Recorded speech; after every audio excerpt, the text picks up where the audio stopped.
What started as a simple dream by a kid who loved catching bugs became the biggest franchise in the world, earning more money than Star Wars and Mickey Mouse combined. Nintendo did not believe in it at first, yet these cute Pokémon took over the world. For fans everywhere, the goal never changed. Gotta catch 'em all.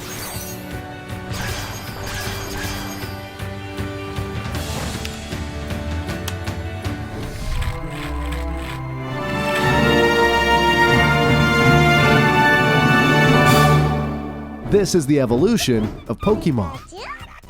The idea behind Pokémon started with one kid and a love for bugs. Satoshi Tajiri grew up near Tokyo, where his favorite hobby was catching and studying insects. As the city expanded and nature slowly disappeared, his interests shifted towards arcades and video games.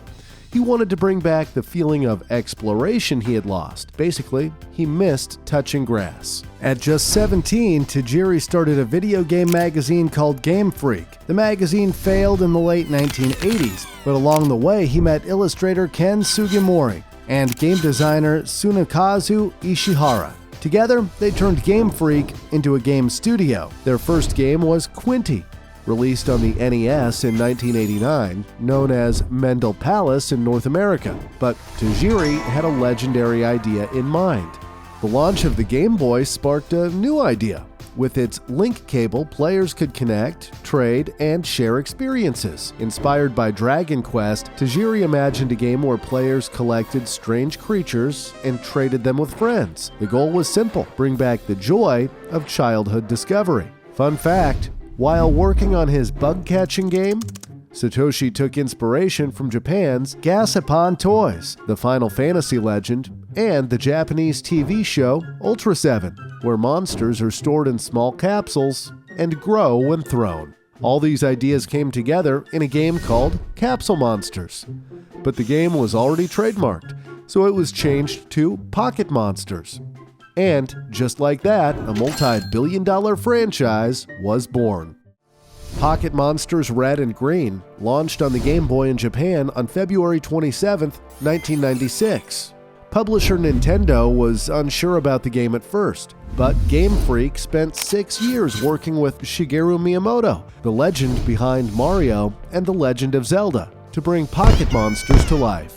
The aim of the game was simple: master the art of Pokémon battles and become champion of the Indigo League. To do this, you must defeat 8 gym leaders and the top trainers in the land, the Elite Four. A secondary objective is to complete the Pokédex by collecting all 151 Pokémon in the fictional region of Kanto. In other words, if you want to be the very best, you gotta catch them all. But there was a twist. Not all Pokémon appeared in one game. Some were exclusive to Red, others to Green, meaning players had to trade with friends using the Game Boy link cable to complete the Pokédex.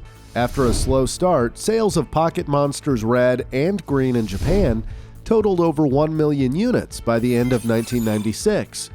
In 1997, another 3.7 million units were sold, making it the best-selling game of the year, ahead of Final Fantasy VII. Not bad for a game Nintendo was not sure about. In October 1996, a special blue edition of Pocket Monsters was released in Japan with Blastoise on the cover, featuring improved sound and graphics. Fun fact: Pokémon Day is celebrated every year on February 27th, the original launch date of Pokémon Red and Green in Japan.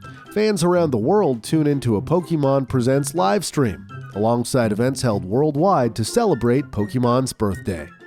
While the Pokémon games were taking over the world, another legacy quietly began. In October 1996, the Pokémon trading cards launched in Japan.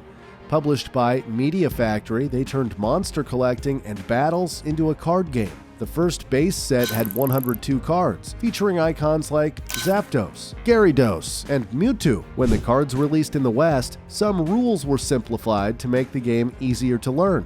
Competitive play followed soon after. Since 2004, the Pokémon World Championships have been held almost every year, with the best players competing in both the card game and video games for titles, prize money, and even scholarships. Yes, Pikachu can now help pay for college. Over time, the card game kept growing, with new mechanics, like V and VMAX cards. Today, there are roughly 18,500 different Pokémon cards. Yes, really. Good luck collecting them all. The success is massive. By March 2025, around 75 billion Pokémon cards have been produced worldwide.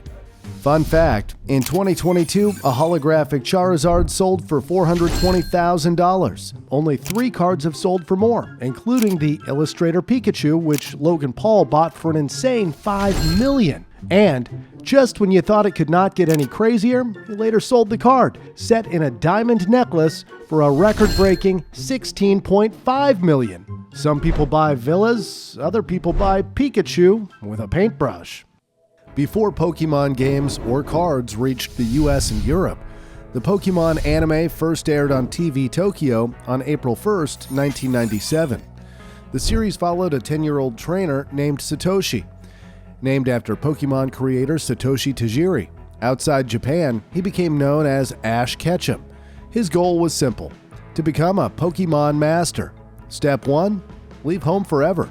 By his side was Pikachu. Standing in his way were rival Shigeru, named after Shigeru Miyamoto, and of course, Team Rocket. The anime was a massive hit, sparking even more interest in the games and trading cards. But it was not all fun and victories. Episode 38 included strong flashing lights that caused epilepsy seizures in viewers. More than 600 children in Japan were taken to the hospital by ambulance, leading to the episode being banned. The incident also led to major changes in TV rules, including warning labels for scenes that could trigger seizures. One Pikachu attack changed TV history. Headaches aside, the series kept growing. More than 1,300 episodes have now aired across 26 seasons, with each era closely tied to a new game generation. And Ash still has not aged a single year. In July 1998, Pokémon, the first movie, Mewtwo Strikes Back, premiered in Japan. It explored the origin of the Pokémon Mewtwo, which, spoiler alert, was cloned from the legendary Pokémon Mew. Then it was finally time for North America and the rest of the world to meet Pokémon. Even so, Nintendo of America hesitated. RPGs were not very popular outside Japan, and executives worried American kids would not have the patience for long, slow games. They also felt the Pokémon were too cute and needed to look cooler, so they tested new art styles, from graffiti looks to more muscular designs. According to Tsunekazu Ishihara, one of the creators behind Pokémon Red and Green, they even turned Pikachu into a tabby cat with large breasts. Thankfully, none of these ideas were approved. With no time left to redesign anything, Nintendo of America ignored the research and licensed the games and anime exactly as they were. The name Pocket Monsters was shortened to Pokémon, since it sounded catchier and easier to remember. Shorter name, higher catch rate. Gotta catch 'em all! Pokémon! To make Pokémon work in the US, Nintendo spent about $50 million on the launch. That was roughly the same amount spent launching the NES years earlier.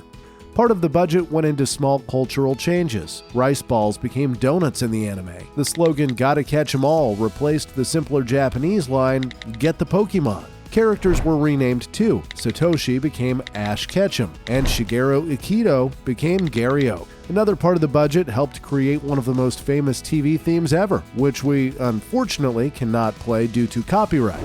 But play it in your head anyway. You know the song. Soon after, Pokémon Red and Blue hit store shelves, pushing the Pokémon franchise even further. At the same time, Pokémon cards took off in a huge way, jumping from under 500 million printed to over 4.2 billion by the year 2000. The first Pokémon movie also played a huge role in the massive popularity of the franchise, better known as Pokémania. With a budget of just $5 million, it earned over $172 million worldwide. Fans who went to the movie even received an exclusive Pokémon card featuring either Pikachu, Dragonite, Mewtwo, or Electabuzz. In 1998, Pokémon Yellow launched in Japan and released worldwide a year later. This updated version let players start with a Pikachu that followed them outside its Pokéball, just like in the anime and movie. Pokémon Red, Green, and Blue sold over 31 million copies, with Yellow adding another 14.6 million. bringing the total to an insane 45.6 million copies. And that was only the beginning. Fun fact, or actually, a terrible one. As a promotion, Burger King gave out plastic Pokeball containers. The campaign was quickly shut down after the containers were ruled a suffocation risk following the death of a 13-month-old baby who choked on one. The Pokeballs were recalled, and customers who returned them were given free fries instead. The second generation of Pokemon arrived in 1999 with Pokemon Gold and Silver. These games took full advantage of the Game Boy Color, adding bright colors and smoother visuals. They also introduced 100 new Pokemon, including the first shiny Pokemon. Fan favorites like Chikorita, Cyndaquil, and Totodile made their debut, along with legendary Pokemon Lugia and Ho-Oh. There were also baby Pokemon like Pichu and evolutions of first-gen Pokemon like Crobat and Steelix. The world grew bigger with the new Johto region, which matched the anime's Johto arc, the Neo Genesis trading card set, and the second Pokemon movie, Pokemon the Movie 2000. Gold and Silver added major new features that made the world feel more alive. A day and night cycle changed which Pokemon appeared. Breeding allowed players to raise new Pokemon, and the Pokegear helped track time, maps, and radio stations. Players could still trade and battle using the Game Boy Link cable, even with Generation 1 games through the time capsule. In 2000, Pokemon Crystal was released. It became the first Pokemon game to let players choose a female character, added animated Pokemon sprites, and expanded the story to involve legendary beasts like Suicune. Gold and Silver were initially planned as the final games in the series, but after selling over 23.7 million copies, plus another 6 million copies of Crystal, Nintendo and Game Freak decided to keep the Pokeball rolling. Fun fact, in 2000, the Pokemon Company set a bold goal: release a Pokemon movie every single year, and they actually pulled it off all the way until 2020. In 2019, Pokemon made the jump to live action with Detective Pikachu, starring Ryan Reynolds. Pikachu learned a new move, Sarcasm. The movie became a huge hit, earning $450 million worldwide. Altogether, the franchise has now released a whopping 24 Pokemon movies.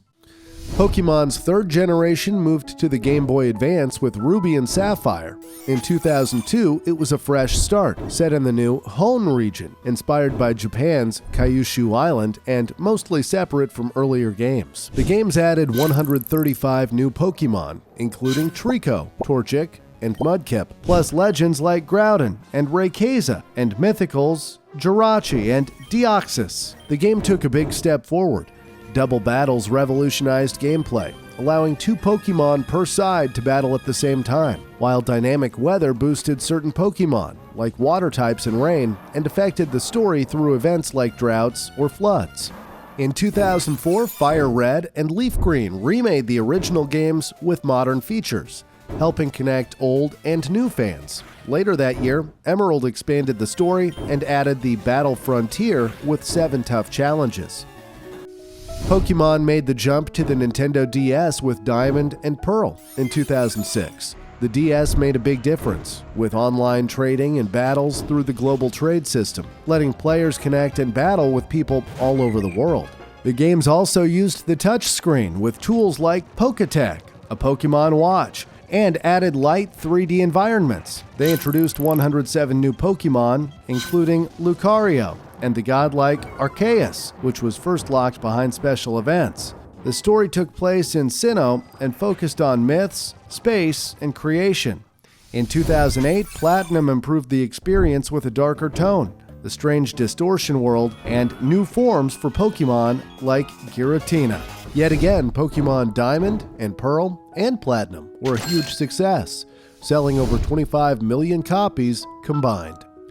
Then in 2009 came Heart Gold and Soul Silver, remakes of the classic Gen 2 games.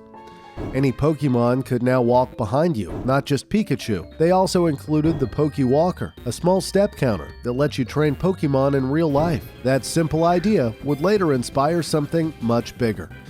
Pokemon Black and White kicked off the 5th generation on the Nintendo DS in 2010. Set in the Unova region, based on New York City, it was the first Pokémon setting that was not inspired by an area of Japan. Yes, Pokémon finally went international. Unova introduced 156 new Pokémon, the biggest batch ever. Players met the new starters, Snivy, Tepig, and Oshawott, and faced off against the powerful legendaries in Reshiram and Zekrom. For much of the story, you only encountered new Pokémon, making the adventure feel unknown again, even for longtime fans. And suddenly, you did not know what half of the Pokédex was anymore. But this also sparked controversy, with many people calling Gen 5 designs ugly and lazy, such as the ice cream Pokémon Vanillux or the trash bag Pokémon Garbodor, because nothing says epic battle like fighting dessert and garbage. Battles also evolved. Triple battles and rotation battles added new tactics, while seasons changed the world as you played, affecting areas, music, and which Pokémon appeared. Animations were smoother, and battles felt more alive than ever. Critics loved it, with Pokémon Black earning a score of 87, and it was a commercial success too, selling 15.6 million copies combined with Pokémon White, proving the trash bag did not scare everyone away. In 2012, Pokémon Black 2 and White 2 continued the story with direct sequels, adding the Pokémon World Tournament and new areas like Black Tower. Online features also expanded with the Dream World, allowing players to catch Pokémon with unique abilities. Fun fact, many Gen 5 Pokémon take inspiration from myths. For example, Chandelure is based on a haunted chandelier, while Hydreigon is inspired by the three-headed Hydra from Greek mythology. Generation 6 began in 2013 with Pokémon X and Y, marking a huge leap for the series. For the first time ever, Pokémon moved fully into a 3D world. The games were set in the Kalos region, inspired by France, and introduced 72 new Pokémon, bringing the total to 721. Players chose between Chespin, Fennekin, and Froakie, and encountered powerful legendaries Xerneas and Yveltal. Gameplay changed in many ways. Fairy-type Pokémon were introduced, shaking up battles. Mega Evolutions let certain Pokémon like Charizard temporarily transform into stronger forms during fights. Super Training made it easier to boost stats, while Pokémon Amy focused on bonding, letting players interact with their Pokémon for small battle bonuses. Yes, petting your Pokémon suddenly mattered. Battles also added fresh ideas. Sky battles took place in the air. Horde encounters threw multiple wild Pokémon at you at once, and inverse battles flipped type strengths and weaknesses. Generation 6 also improved how players managed their collections. Pokémon Bank launched on the Nintendo 3DS, allowing players to store and manage up to 3,000 Pokémon online and move them between games more easily than ever before. Critics praised the games, with Pokémon Y earning a Metacritic score of 87. Sales were massive too. Pokémon X and Y sold 16.8 million units combined, making them the second best-selling games on the Nintendo 3DS, right behind Mario Kart 7. In 2014, Omega Ruby and Alpha Sapphire were released as remakes of the Gen 3 games. The Delta episode was added, along with primal reversions for Groudon and Kyogre. Online features like the player search system made trading and battling easier too. Hone returned, but much more intense. Besides the main games, Pokémon has released many spin-off titles across consoles, handhelds, and mobile devices since 1997. Some became iconic in their own right. Pokémon Stadium brought battles into full 3D. Pokémon Snap focused on watching Pokémon instead of fighting them. Pokémon Mystery Dungeon surprised fans with emotional, story-driven adventures. But the most successful spin-off by far arrived in 2016 and absolutely broke reality. Pokémon Go shattered download records and, 2 years later, passed 1 billion downloads. Suddenly, everyone was a Pokémon trainer. Using GPS and AR, the game pushed players outside to catch Pokémon in the real world. Nearly a decade later, it still has millions of active players and has earned over $6 billion. Fun fact, when Pokémon Go launched, it became so popular that developer Niantic struggled with constant server crashes. The hype also led to real-world danger. In August 2016, the first reported death linked to the game occurred when 20-year-old Calvin Riley was shot while playing Pokémon Go at Aquatic Park in San Francisco, California. In another case, 2 players near San Diego had to be rescued after walking off a cliff while playing. Overall, Pokémon Go caused major controversy with hundreds of accidents and dozens of confirmed deaths linked to distracted play, such as driving while playing. Pokémon Sun and Moon kicked off Generation 7 in 2016 on the Nintendo 3DS and decided gyms were overrated. Instead of the usual gyms, players explored the sunny Alola region. Along the way, they met 81 new Pokémon, chose between Rowlet, Litten, or Poplio as their starter, and uncovered the story of the powerful legendaries Solgaleo and Lunala. Battles changed too. Gym challenges were replaced with island trials, ending in intense fights against totem Pokemon that were bigger and very angry. Z-moves arrived as flashy one-time super attacks that could turn a losing battle around in seconds. The Rotom Dex was also added to help with navigation. Alola gave old favorites a fresh look. Alolan forms reimagined classic Pokemon like Raichu and even Diglett, giving them island-inspired designs. In 2017, Ultra Sun and Ultra Moon expanded the experience. The story grew bigger and stranger, introducing the Ultra Recon Squad and the mysterious Ultra Space, while online play improved through the Festival Plaza for trading and battles.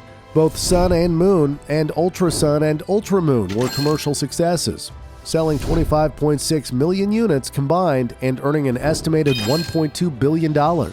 But even bigger successes were on the way. 1 year later, Let's Go Pikachu and Let's Go Eevee became the first main series Pokemon games to release on the Nintendo Switch. These were modern remakes of Pokemon Yellow, featuring all 151 original Pokemon, plus Meltan and Melmetal. Wild battles were replaced with Pokemon Go-style catching. Motion controls let players throw Pokeballs by hand, and co-op play allowed a second player to jump in. It was a colorful and friendly bridge between the past and the future, blending classic Gen 1 nostalgia with modern ideas and full 3D worlds. While critics gave Let's Go Pikachu a lower score than usual with a 79 on Metacritic, it still became a huge success, with both games selling over 15 million copies combined. Pikachu clearly remains undefeated. Generation 8 arrived on the Nintendo Switch between 2019 and 2022, and it felt like Pokemon was trying to think bigger than ever before. It all began with Pokemon Sword and Shield in 2019. Set in the UK-inspired Galar region. The games focused on scale, with Dynamax and Gigantamax turning battles into stadium-sized events. The new Wild area introduced wide open spaces where Pokemon roamed freely and players could team up in max raid battles. Pokemon Sword and Shield added 96 new Pokemon, including starters Grookey, Scorbunny, and Sobble, plus the legendary duo Zacian and Zamazenta. While critics and fans praised the gameplay, exploration, and mechanics, many also felt it lacked innovation. The games earned a score of 80 on Metacritic, while fans were much harsher, giving it just a 4.8. Ouch! Still, Pokemon Sword and Shield became some of the best-selling games in the series, selling over 27 million copies. One major reason for this success was the COVID-19 pandemic, which boosted not only the games but also Pokemon cards, whose values skyrocketed. Nostalgia plus boredom is a powerful combo. For fans craving the past, 2021 brought Brilliant Diamond and Shining Pearl, remakes of Generation 4 with several changes compared to the originals. But then there was even more for the 8th generation. In 2022, Pokemon Legends Arceus took a bold new direction. Set in an ancient version of Sinnoh, the game acted as a prequel to Diamond and Pearl and broke away from the usual Pokemon formula. For the first time, Pokemon could be caught in real time by simply throwing a Pokeball without starting a battle. Players could still fight to weaken Pokemon, but speed, timing, and positioning now mattered just as much. The world felt very different too, with wide, open areas inspired by The Legend of Zelda: Breath of the Wild. Pokemon Legends Arceus sold 14.8 million copies, bringing total Generation 8 revenue to an estimated $2.5 billion. That is honestly insane. Fun fact: Can you guess how many Pokemon games there are in total? Of course, Pokemon cheats a bit by releasing multiple versions at the same time. 2 games, the same adventure, just a different color. But even then, the number is over 130. Clearly, the Pokédex was not the only thing that got out of hand. But then Pokemon suddenly got competition, and they were not happy. When Palworld was first shown in 2021, people instantly called it Pokemon with Guns because of its cute creatures mixed with very dark gameplay, and the internet completely lost its mind. After its early release in 2024, the game exploded. In just 4 days, it sold over 6 million copies, hit an insane 2 million concurrent players on Steam, and has since reached over 32 million players across all platforms. With success came drama. Many accused the game of copying Pokemon, which led the Pokemon Company and Nintendo to file a lawsuit over patent rights. That case focused on mechanics like catching creatures and riding them as mounts. Some patents were filed after Palworld released, which raised eyebrows. Nintendo even rewrote one patent during the lawsuit, which is legal but still pretty wild. Some parts of Palworld were changed, like gliding mechanics being updated to use equipment instead of grabbing pals. But despite lawsuits and even death threats sent to the developers, Palworld continued to grow and receive updates. Generation 9 of Pokemon began with Pokemon Scarlet and Violet. Released in November 2022 for the Nintendo Switch, the games take players to the Paldea region inspired by Spain and Portugal. This generation introduced 120 new Pokemon, including the starters Sprigatito, Fuecoco, and Quaxley. It also added the legendary ride Pokemon Koraidon and Miraidon, along with strange time-themed creatures called Paradox Pokemon.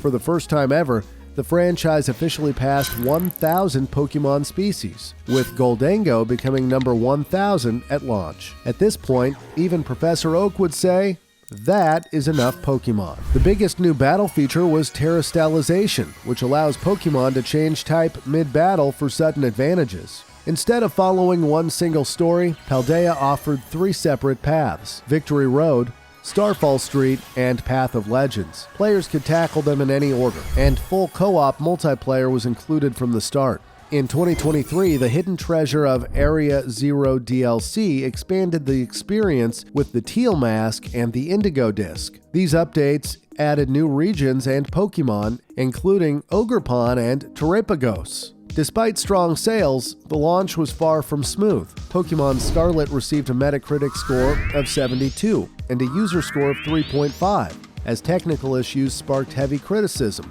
Even so, Scarlet and Violet sold over 10 million copies in just 3 days, becoming Nintendo's biggest launch ever. They have now sold over 27 million copies, making them the best-selling Pokemon games since Red and Blue. Also part of Generation 9, Pokemon Legends Z through A released in 2025 for Nintendo Switch and Switch 2. It follows Legends Arceus and takes place entirely within Lumiose City.